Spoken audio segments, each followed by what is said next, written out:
Hallucinating Foucault is a 1996 novel by the British writer Patricia Duncker. Duncker was born in the West Indies in 1951. She studied English at Cambridge, then gained a PhD from Oxford. She spent most of her working life as a professor in British academia. Hallucinating Foucault was her first novel, and it won the McKitterick Prize in 1997.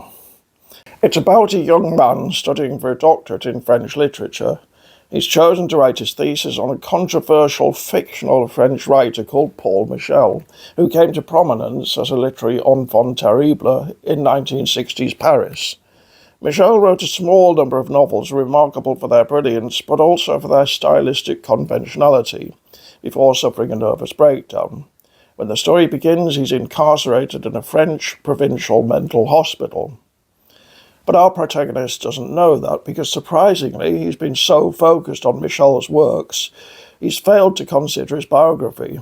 Then he meets another doctoral student, a highly intense young woman whom he nicknames the Germanist, since she's writing a thesis on Schiller, who alerts him to Michel's continued existence and sends him on a mission to meet him. Against all the odds, that mission succeeds. Then things take a turn for the even more surprising. In the novel, Paul Michel was fixated on the real French thinker Michel Foucault, author of Madness and Civilization and Discipline and Punish, among other things, who he seems to have regarded as his ideal reader. As the novel opens up, it raises the question of whether Duncker's protagonist is Michel's ideal reader. In real life, Paul Michel were Foucault's two forenames, the first of which he discarded for authorial purposes. Beyond that, it asks what actually constitutes an ideal reader, which is a more interesting question than it sounds. At the very least, it's a question that seems to have fallen between the cracks of sub-disciplines.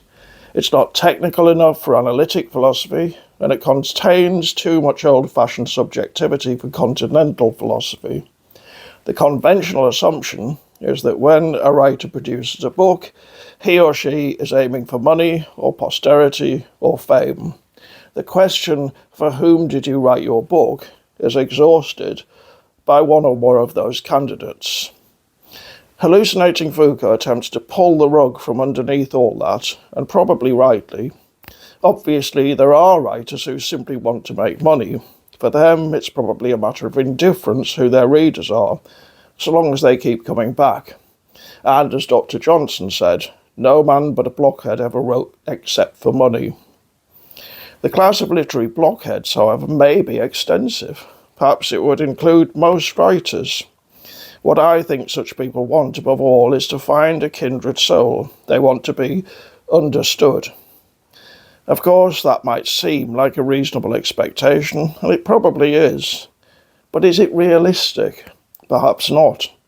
First of all, as a writer, how well do you understand your own works? Yes, you wrote them, but if you've written a lot, some of your output may go back a long way, and the human memory is faulty.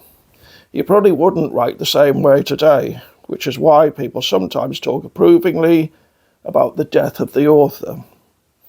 The other question is, do you want your works to be understood, or is it you yourself that desires understanding? Is there even a distinction to be made between those two things? In places, Duncker seems to suggest that the only real ideal reader is oneself. There's a kind of low-level narcissism going on. But we could go further. We might say that, in the end, the only possible fully ideal reader is God. If God doesn't exist, there's no such thing. Would that mean that serious writing is doomed to fail, at least in terms of its author's expectations? Over to you.